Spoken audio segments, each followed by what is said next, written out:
કેમ છો બાળમિત્રો? બાળમિત્રો, આજે આપણે સીઈટી પરીક્ષાની અંદર ગણિતની અંદર એકમ નંબર 10મો અને 100મો ભાગ એટલે કે દશાંશ અપૂર્ણાંક વિશે જોઈશું. તેમના થોડાક સામાન્ય પોઈન્ટ સમજી લઈએ તો આપણને કોઈ પણ દાખલો સરળતાથી આવડી જશે. સૌથી પહેલા 1 સેમી એટલે 10 મીમી એ યાદ રાખશું.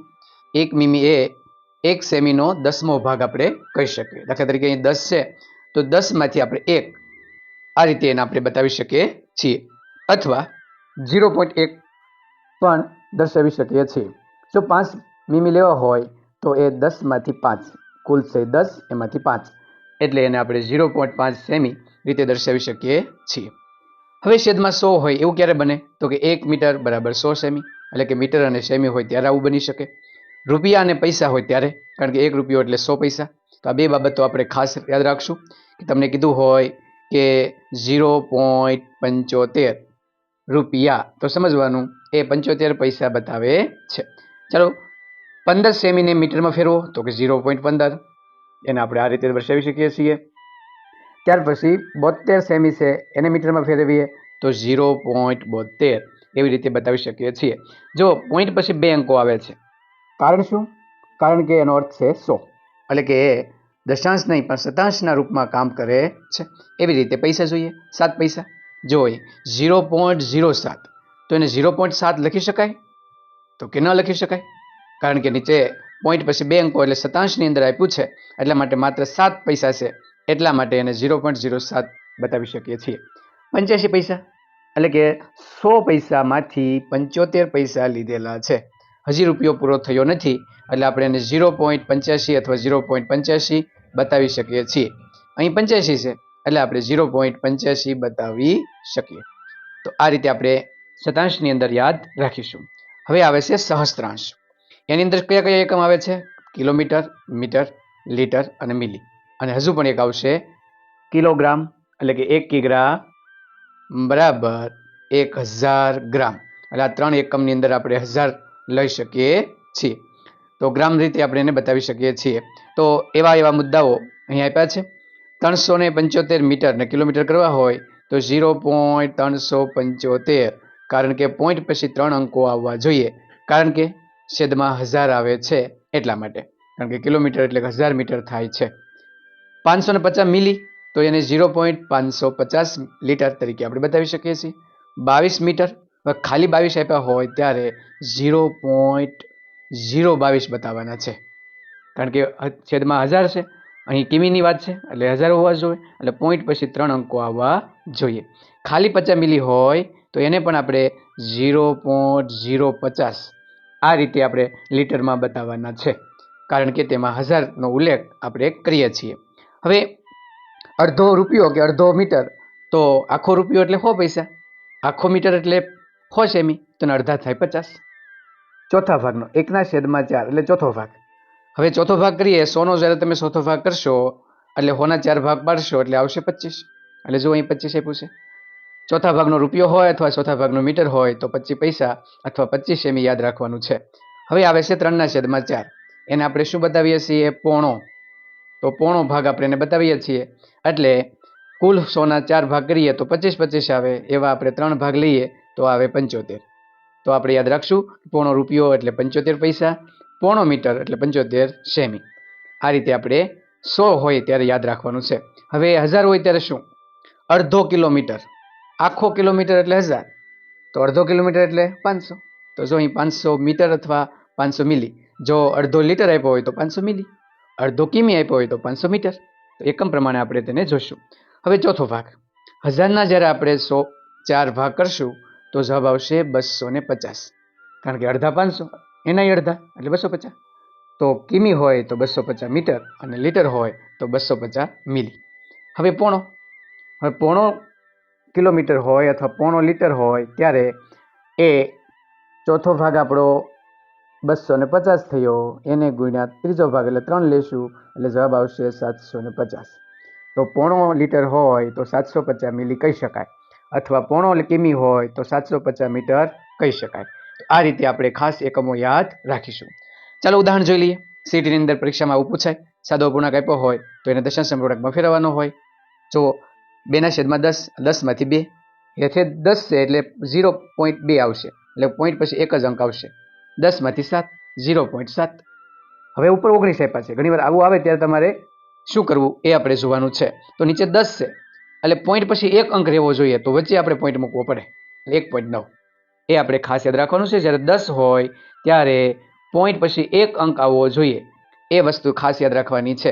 જો અહીં 3 દાખલા તરીકે આ રીતના આપ્યું હોય, 3 અંકો આપ્યા હોય અને હેઠે 10 આપ્યું હોય, તો અહીં પોઈન્ટ તમારે મૂકવાનો છે 5 પછી, અને પાછળ એક અંક રહેવો જોઈએ.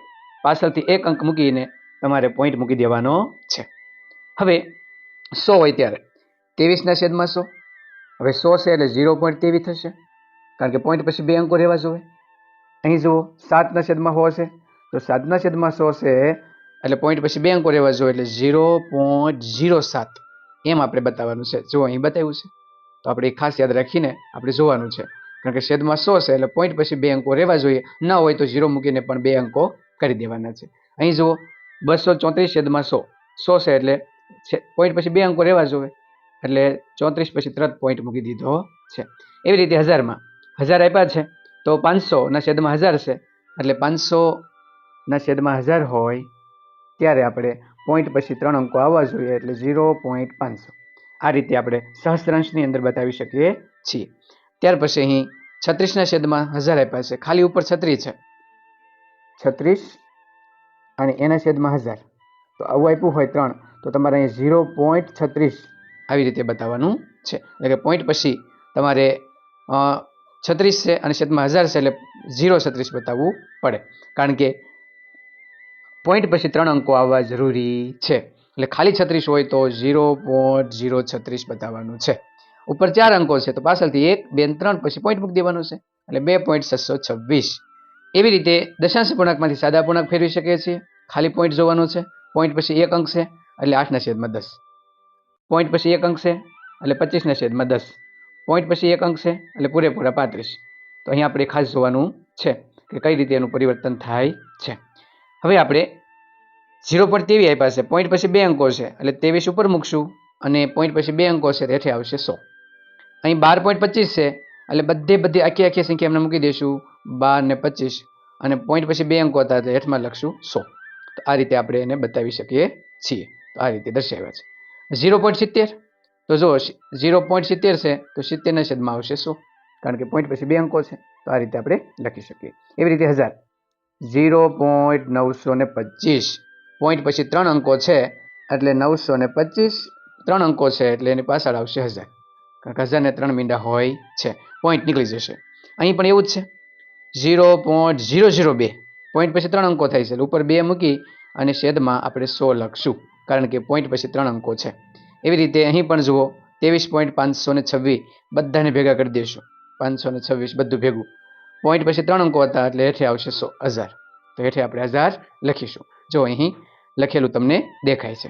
તો આ રીતે આપણે કોઈ પણ સાદા અપૂર્ણાંકનું રૂપાંતર દશાંશમાં કરશું, દશાંશનું સાદામાં કરશું, લીટરનું મિલીમાં, મિલીનું લીટર, આ બધું રૂપાંતર આપણે સરળતાથી કરી શકીએ છીએ. ચાલો જોઈએ દાખલાઓ. કેવા દાખલા પૂછાશે? 7 મીમી એટલે કેટલા સેમી? મીમી એટલે 0.10, એટલે 10માંથી 7 થાય. તો સાદા પૂર્ણાંકમાં આપણે બતાવીએ તો એને આ રીતે આપણે દર્શાવી શકીએ, કારણ કે 10 મીમી હોય ત્યારે 1 સેમી થાય. હવે એને દશાંશ પૂર્ણાંકમાં ફેરવવાના છે એટલે 0.7 થાય. તો એવો જવાબ અહીં બી ની અંદર આપ્યો છે, એટલે બી આપણો સાચો જવાબ છે.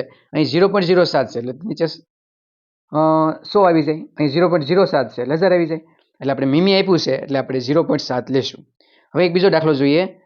0.45 એટલે કેટલા સેમી? એકદમ સહેલું માપ છે. સેમી અને મીટર છે એટલે 100 વસ્તુ યાદ રાખશું, એટલે સેમી કરવા હોય તો 45 સેમી થાય. તો અહીં સી ની અંદર જવાબ 45 સેમી છે. એકદમ જવાબ આપણો સાચો છે. ચાલો આપણે આગળનો દાખલો જોઈએ. દાખલો અહીં આપ્યો છે, એ પણ આપણે જોતા જઈએ. 10 પૈસા એટલે કેટલા રૂપિયા? 10 પૈસા એટલે કેટલા રૂપિયા? તો 10 રૂપિયા તો થાય જ નહીં. હવે 1/10 થાય છે કે કેમ છે એ આપણે જોઈ લઈએ. તો અને 100 પૈસા છે એટલે આપણે 100 વડે આપણે ગુણાકાર કરશું, એટલે એક મિનિટ ઉડી ગયું. 10 એકા 10 એકદમ સાચો જવાબ છે. તો 10 પૈસા એટલે એ અહીં 1/10, અહીં બી જવાબ એ એકદમ આપણો સાચો જવાબ છે. તો આ રીતે આપણે જવાબ મેળવી શકીએ છીએ. આગળનો દાખલો જોઈએ. 6/100 બરાબર ખાલી જગ્યા, હેઠે 100 છે એટલે આપણે દશાંશ અપૂર્ણાંકમાં ફેરવવું હોય તો 0.06, કારણ કે 100 હોય એટલે પોઈન્ટ પછી 2 અંકો આવવા જોઈએ એવું કંઈક છે. એમાં નથી, બીમાં નથી, સીમાં છે. તો સી વાળો જવાબ એકદમ આપણો સાચો જવાબ છે. એવી રીતે અહીં જો આવો પણ પ્રશ્ન ઘણીવાર પૂછી શકે, 1/5 રૂપિયા બરાબર કેટલા પૈસા? તો કોઈ ચિંતા નથી કરવાની, 1/5 ગુણ્યા 100 કરવાના છે. ત્યારે જે મેં 20 પંચાનો 100 થાય એટલે જવાબ આવશે 20 એટલે 20 પૈસા થાય. તો અહીં 20 પૈસા જો એની અંદર જવાબ આપ્યો છે. તો આવી રીતે આપણે સામાન્ય ગણતરી કરીને સુંદર મજાના જવાબ આપી શકીએ છીએ. તો હવે મિત્રો ઘણા બધા દાખલાઓ આપ્યા છે. તમારે તેને દશાંશ અપૂર્ણાંક, સાદા અપૂર્ણાંકનો ઉપયોગ કરી આ બધા દાખલાઓ ગણવાનો પ્રયત્ન કરવાનો છે. તો તમામ દાખલાનો વિડીયો અટકાવી આ દાખલાઓ ગણતા જાઓ. અહીં બીજો પણ પેજની અંદર ઘણા બધા દાખલાઓ આપ્યા છે, તેમને પણ આપણે ઉકેલશું અને તેમનો જવાબ આપણે દશાંશ અપૂર્ણાંક અને સાદા અપૂર્ણાંક તરીકે આપણે મેળવશું. અહીં પણ અટકાવી દો વિડીયો. અંતે જવાબ જ્યારે ન મળે તો અહીં પ્રશ્નનો જવાબ પણ આપેલા છે, પરંતુ સૌથી પહેલાં તમારે જાતે એ દાખલો ગણવાનો છે. ન સમજાય તો પછી આપણે અંતે એ જવાબ જોઈ અને આપણા જવાબ સાચો છે કે કેમ એ આપણે ચેક કરવાનું છે. તો સુંદર મજાના દાખલાઓ તમે ગણજો અને સાદા અપૂર્ણાંક, દશાંશ અપૂર્ણાંક એને ફેરવતા ખાસ કરીને તેના એકમો પણ સમજી લેજો.